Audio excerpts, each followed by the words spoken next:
यानी interplanetary and Interstellar journeys जो हैं वो काफ़ी आसान हो जाएंगी।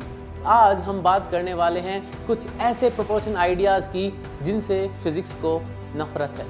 नासा के मार्शल स्पेस फ्लाइट सेंटर के इंजीनियर के रिसर्च वर्क के अकॉर्डिंग एक ऐसा इंजन बन सकता है जो कि 90% स्पीड ऑफ लाइट को अचीव कर सके। अगर आप यूज करते हैं नेगेटिव एनर्जी को तो आप वार्प ड्राइव बना सकते हैं। आप नेगेटिव मास नेगेटिव एनर्जी के थ्रू वर्म होल बना के टाइम ट्रेवल कर सकते हैं। जूनो जो कि 74 किलोमीटर पर सेकंड के आसपास की स्पीड से ट्रेवल कर रहा है, अगर हम उस पर भी बैठ कर जाते हैं तो भी हमें हजारों साल लग जाएंगे उस स्टार तक पहुंचने में। जो भी बड़े नासा के लॉन्च व्हीकल बने हैं उनको जन्म दिया है, चाहे वो अपोलो मिशन हो, चाहे वो सैटर्न लॉन्च व्हीकल हो, चाहे वो स्पेस शटल हो या फिर वो SLS आर्टेमिस। हम अगर बात करें नासा की एक्सोप्लैनेट रिसर्च की या जेम्स वेब स्पेस टेलीस्कोप की, तो हमने बहुत सारे एक्सोप्लैनेट्स ढूंढ लिए हैं जो धरती के जैसे हैं। नासा के मार्शल स्पेस फ्लाइट सेंटर के इंजीनियर के रिसर्च वर्क के अकॉर्डिंग एक ऐसा इंजन बन सकता है जो कि 90% स्पीड ऑफ लाइट को अचीव कर सके। यानी इंटरप्लैनेटरी एंड इंटरस्टेलर जर्नीज जो हैं वो काफ़ी आसान हो जाएंगी। हमारे जो सबसे पास का सितारा है वो हमसे 4.2 लाइट ईयर्स दूर है। यानी अगर हम स्पीड ऑफ लाइट से ट्रेवल करें तो भी हमें 4.2 ईयर्स लग जाएंगे वहां तक पहुंचने में। लेकिन हमारे पास जो भी सबसे फास्टेस्ट स्पेसक्राफ्ट है, मान लो हम एग्जांपल लेते हैं जूनो का, जो कि 74 किलोमीटर पर सेकंड के आसपास की स्पीड से ट्रेवल कर रहा है, अगर हम उस पर भी बैठकर जाते हैं तो भी हमें हजारों साल लग जाएंगे उस स्टार तक पहुंचने में। जब से इंसान को यह पता चला कि बाकी जितने भी सितारे हम रात को आसमान में देखते हैं वे सब हमारे सूरज के जैसे ही अलग अलग सूरज हैं, तब एक जिज्ञासा मन में उत्पन्न हुई, क्या वहां पर भी धरती है? क्या वहां पर हम जाकर देखेंगे तो हमें एलियन लाइफ मिल जाएगी? क्या हमारी जैसी और धरतियां हैं जहां पर लोग बसते हैं? हम अगर बात करें नासा की एक्सोप्लैनेट रिसर्च की या जेम्स वेब स्पेस टेलीस्कोप की, तो हमने बहुत सारे एक्सोप्लैनेट्स ढूंढ लिए हैं जो धरती के जैसे हैं, जिनका सिग्नेचर धरती से काफी मिलता जुलता है। लेकिन फिर भी एक कौतूहल, एक एक्साइटमेंट मन में रहता है कि काश हम वहां पर जाकर देख पाते। लेकिन दोस्तों, प्रॉब्लम सबसे बड़ी ये है कि जो इंटरस्टेलर डिस्टेंसेस हैं ये बहुत बहुत बहुत बड़े हैं। इनको कवर करने के लिए अभी हमारे पास कोई भी प्रोपल्शन सिस्टम नहीं है। हम बात करें हमारे मोस्ट पावरफुल लॉन्च व्हीकल की, तो वो भी केमिकल प्रोपल्शन पे डिपेंड करता है। यानी उसके ऊपर भी एक लिमिटेशन है कि ज्यादा से ज्यादा 5 किलोमीटर पर सेकंड या 7 किलोमीटर पर सेकंड का हमें थ्रस्ट मिलेगा। अगर हम काफी दूर निकल जाते हैं स्पेस के अंदर, जैसे कि जूनो मिशन है, तो हम 74 किलोमीटर पर सेकंड तक की स्पीड को भी अचीव कर सकते हैं। लेकिन प्रॉब्लम यह है कि उस स्पीड से भी अगर हम सबसे नजदीकी स्टार पर जाना चाहेंगे तो हमें 4000 साल लग जाएंगे। यानी इफेक्टिवली हम कहीं नहीं जाने वाले, हम तो जर्नी में ही खत्म हो जाएंगे।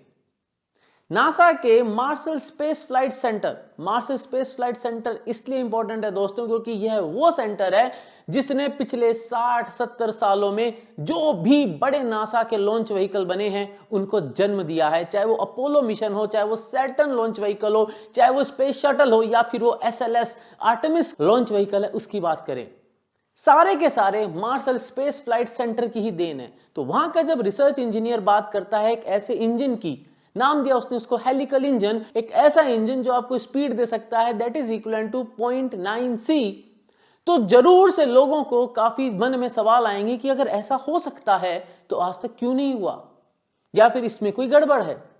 दोस्तों, काफी लंबे समय से बहुत सारे ऐसे प्रपोजल्स आते रहे हैं जहां पर परपेचुअल मशीन, जहां पर ऐसी मशीन्स, ऐसे प्रोसेसेस डिफाइन हुए हैं जो ये कहते हैं कि हम बिना किसी फ्यूल को यूज कर कर, हम बिना किसी ईंधन को यूज कर कर बहुत तेज स्पीड्स को अचीव कर सकते हैं। क्या फिजिक्स इसके लिए मना करता है? फिजिक्स इसके लिए मना नहीं करता दोस्तों। फिजिक्स के हिसाब से अगर आप मैटर एंटी मैटर के एनहाइलेशन को यूज करते हैं प्रोपल्शन के लिए तो आप बहुत ज्यादा एग्जॉटिक स्पीड्स को अचीव कर सकते हैं। अगर आप यूज करते हैं नेगेटिव एनर्जी को तो आप वार्प ड्राइव बना सकते हैं। आप नेगेटिव मास नेगेटिव एनर्जी के थ्रू वर्म होल बना के टाइम ट्रेवल कर सकते हैं। आप एक जगह से दूसरी जगह कम समय में काफी लंबा डिस्टेंस ट्रेवल कर सकते हैं। अगर आप बात करते हैं न्यूक्लियर फ्यूजन की, न्यूक्लियर फिशन की, और अगर आप उसको कंट्रोल कर पाते हैं तो आप बहुत ज्यादा तेज स्पीड अचीव कर सकते हैं that can go very close to the speed of light. लेकिन प्रॉब्लम यह है कि अभी हमारे पास दो बहुत बड़ी समस्याएं हैं। पहला तो यह है, इन टेक्नोलॉजीज को अभी डेवलप होने में टाइम लगेगा, ये अभी हमारे पास नहीं है। और दूसरी बड़ी प्रॉब्लम यह है कि बाकी जितने भी प्रपोजल आते हैं फिजिक्स उसके लिए अलाउ नहीं करता। तो फिजिक्स को भला क्या प्रॉब्लम है? अगर मैं बात करता हूं एक हेलिकल इंजन की, या मैं बात करता हूं ईएम ड्राइव की, या मैं बात करता हूं कोल्ड फ्यूजन की, दोस्तों ये सारे बहुत चक्का कर देने वाले आइडियाज थे, जिनने एक बार के लिए बहुत ज्यादा एक्साइटमेंट प्रोड्यूस करा था रिसर्चर कम्युनिटी में कि लगता है कुछ नया आया है। लेकिन सारे के सारे आइडियाज ये सब औंधे मुंह गिरे। आज के इस वीडियो में हम दोस्तों अब ये देखते हैं कि फिजिक्स को इन आइडियाज से क्या प्रॉब्लम है। दोस्तों मैं हूं तुम्हारा mentor friend Manish Purohit, I am a former scientist, और आज हम बात करने वाले हैं कुछ ऐसे प्रोपोर्शन आइडियाज की जिनसे फिजिक्स को नफरत है। पहले हम ये समझ लेते हैं कि फिजिक्स हमें क्या बतलाती है। फिजिक्स दोस्तों में बतलाती है कि जो पूरा सेटअप है इसके अंदर कुछ स्टैंडर्ड फोर्सेस हैं, कुछ स्टैंडर्ड मैकेनिज्म्स हैं, जो कि हर एक सिस्टम को, चाहे वो बहुत छोटे से छोटा हेड्रोन, ग्लूऑन, लेप्टॉन, फर्मियन हो, या फिर उन सब के एक्यूमुलेशन से बना हुआ एक बहुत बड़ा प्लैनेट हो, ग्रेविटेशन का force, electromagnetic force, strong and weak forces, ये कुछ ऐसे फोर्सेस हैं जो बहुत ही फंडामेंटल हैं। इन फोर्सेस की टेस्टिंग हमने हर लेवल पे करी हुई है। जो हमारा ग्रेविटेशनल फोर्स है वो एल्बर्ट आइंस्टाइन साहब की रिलेटिविटी थ्योरी की देन है, और उसकी तो बड़े से बड़े और छोटे से छोटे लेवल हर जगह टेस्टिंग हो चुकी है। उसकी सारी प्रिडिक्शंस को टेस्ट किया जा चुका है। उसकी जो प्रिडिक्शंस हमें बताती ग्रेविटेशनल वेव्स के बारे में, हम वो भी चेक कर चुके हैं। हम ग्रेविटेशनल लेंसिंग को भी चेक कर चुके हैं। यानी कुल मिला के एक बहुत ही बड़ा और वेल टेस्टेड ग्रेविटेशनल फोर्स का फिनोमेना है। इलेक्ट्रोमैग्नेटिक फोर्स ऐसा है जिसके बारे में चाहे लो एनर्जी हो चाहे हाई एनर्जी हो, बाहर का इलेक्ट्रिक फील्ड हो, बाहर का मैग्नेटिक फील्ड हो, अंदर से इलेक्ट्रिक फील्ड हो, अंदर का मैग्नेटिक फील्ड हो, कोई एक्सोटिक मटेरियल हो, बहुत हाई एनर्जी के फील्ड्स हो, कॉस्मिक रेज हो, इन सब के अंदर भी जो फिनोमेनाज होते हैं उनका प्रिडिक्शन भी 99.9999% तक करेक्ट जाता है। जब मैं बात करता हूं लार्ज हैड्रॉन कोलाइडर की, तो वहां पर हम जो भी फिनोमेनाज देखते हैं, जैसे मेरे पिछले वीडियो में मैंने बात करी थी प्रोटॉन के अंदर के स्ट्रक्चर की, कि क्या प्रिडिक्शंस हैं और क्या हमारे को ऑब्जर्वेशंस मिली, और जब प्रिडिक्शंस और ऑब्जर्वेशंस मैच नहीं कर पाई थी तो क्या हमारे पास कोई ऐसा फिनोमेना अवेलेबल है फिजिक्स की उन गहरी गहरी किताबों में जो उसको एक्सप्लेन कर पाए, तो हमें ऑलमोस्ट सारे जवाब मिल जाते हैं। इसका मतलब यह है कि जब मैं उस फोर्स की बात करता हूं जो न्यूक्लियस को बांध के रखता है, या मैं उस फोर्स की बात करता हूं जिसके चलते न्यूक्लियस टूटता है और कोई नया पार्टिकल मिलता है, तो इन सभी फोर्सेस के बारे में फिजिसिस्ट और रिसर्चर्स को बहुत अच्छी जानकारी है। ये सारे के सारे फिनोमेनास जो हैं ये लैब्स के अंदर और कॉस्मिक स्केल पे बहुत अच्छे से टेस्टेड हैं।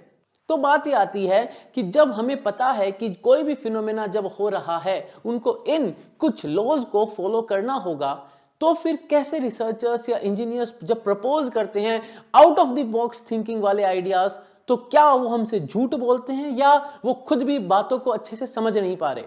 अब सवाल ये आता है समझना क्या है। तो दोस्तों एक सीपीटी नाम की सिमेट्री होती है। अब ये सीपीटी सिमेट्री ये कहती है कि इस फिजिक्स के पूरे सेटअप में, यानी इस पूरे ब्रह्मांड में, अगर कोई भी एक पार्टिकल आप लेते हैं और आप उस पार्टिकल का एंटी पार्टिकल लेते हैं, या आप उस पार्टिकल की मिरर इमेज लेते हैं, या आप उस पार्टिकल के एंटी पार्टिकल को समय में पीछे दौड़ाते हैं और उस पूरे सेटअप की एक मिरर रिफ्लेक्शन लेते हैं, तो हर केस में फिजिक्स के लॉ दोनों साइड बराबर होंगे। समझ लेते हैं। मान लो मेरे पास एक इलेक्ट्रॉन है, तो अगर मैं इलेक्ट्रॉन की जगह एक पॉजिट्रॉन लेता हूं और इलेक्ट्रॉन समय में आगे जा रहा है और पॉजिट्रॉन समय में पीछे जा रहा है, तो दोनों पे जो फिजिक्स के लॉज लगेंगे वो एग्जैक्टली सेम होंगे और उनकी जो प्रिडिक्शंस होंगी वो हम बता सकते हैं। एनीवेज दोस्तों, हम तो जानते हैं कि positron travels back in time, ये तो हमें पता ही है ना, ये तो फेनमैन साहब ने बहुत पहले बता दिया था, राइट। तो इस तरीके से फिजिक्स में जो सीपीटी की सिमेट्री है इसको कोई भी नहीं तोड़ सकता। सी यानी चार्ज रिवर्सल, यानी मैटर एंटी मैटर वाली बात, इलेक्ट्रॉन पॉजिट्रॉन वाली बात हो। पी यानी पैरिटी, यानी एक पार्टिकल उसका एक मिरर रिफ्लेक्शन, अगर आप ऐसी कोई सिचुएशन क्रिएट करते हैं, या फिर टी टाइम रिवर्सल की बात करते हैं, यानी forward and backward motion in time की बात करते हैं, तो इनकी वेल डिफाइंड मैथमेटिकल स्ट्रक्चर्स हैं हमारे पास, जिनकी प्रेडिक्शंस पे कोई भी शक नहीं आता। अब मैं बात करता हूं एक ऐसी थ्योरम की जो इस पूरी सिमेट्री को कंट्रीब्यूट करती है, उसको कहते हैं नो ईथर्स थ्योरम। यानी नो ईथर थ्योरम हमें यह समझाती है कि किसी भी सेटअप में अगर आप कुछ भी करना चाह रहे हैं तो आप किसी एक अगर पार्टिकल के कोई भी angular momentum, linear momentum, translation, velocity, कुछ भी अगर आप उसको यूज करना चाह रहे हैं और आप उसको चेंज करना चाह रहे हैं तो उस पूरे सेटअप में आपको यह भी बताना पड़ेगा कि उसके अंदर कितना मोमेंटम बाहर से आ रहा है या कितना मोमेंटम बाहर की साइड रिलीज हो रहा है। और कोई भी सिस्टम इस चीज से अपने आप को अलग नहीं कर सकता फिजिक्स में, चाहे वो छोटे से छोटा प्रोटॉन या प्रोटॉन के अंदर के क्वार्क, ग्लूऑन, लेप्टॉन, फर्मियन हो या फिर बड़े बड़े प्लैनेट्स और स्टार्स हो। अब दोस्तों बात करते हैं कि जो रिसेंट पब्लिश हुआ था रिसर्च वर्क नासा के रिसर्च इंजीनियर का, लेकिन उससे पहले मैं बता दूं दोस्तों ये पहला ऐसा वर्क नहीं है जहां पे कंट्रोवर्सी क्रिएट हुई है, रेदर और भी बहुत सारे इन सभी के वर्क्स ने बहुत कंट्रोवर्सी क्रिएट करी है। जैसे बहुत पहले बात आई थी कोल्ड फ्यूजन की, लैब के अंदर टेस्ट ट्यूब के अंदर दो हाइड्रोजन एटम्स का न्यूक्लियर फ्यूजन करवा देते हैं और उससे हम एनर्जी जनरेट कर लेते हैं। दोस्तों न्यूक्लियर फ्यूजन को हम थर्मोन्यूक्लियर फ्यूजन कहते हैं क्योंकि वहां पर हमारे को बहुत ज्यादा टेम्परेचर और प्रेशर की जरूरत है और अगर वो प्रोसेस ठीक से होता है तो हम जितनी एनर्जी इनपुट कर रहे हैं उससे तिगुनी एनर्जी हम वहां से आउटपुट में ले सकते हैं। रिसेंटली इसके ऊपर एक बहुत बड़ा क्लेम आया था जो कि अमेरिका की लेजर लेबोरेटरी ने प्रपोज किया था कि उनने कंट्रोल्ड न्यूक्लियर फ्यूजन को कर लिया है। But last Monday that all changed and were able to win the race and get very significant heating of the fusion plasma up to very high temperatures, which resulted in that yield of 3.15 megajoules. लेकिन वो thermonuclear fusion है ना कि cold fusion. तो सबसे पहले जब cold fusion की बात आई थी तो वो बात भी औंधे मुंह गिरी थी। फिर दोस्तों बात आई थी EM ड्राइव की, यानी इलेक्ट्रोमैग्नेटिक रेडिएशन को यूज कर कर इंपल्स जनरेट कर कर उस इंपल्स के थ्रू प्रोपल्शन करने की। ये प्रपोजल भी औंधे मुंह गिरा।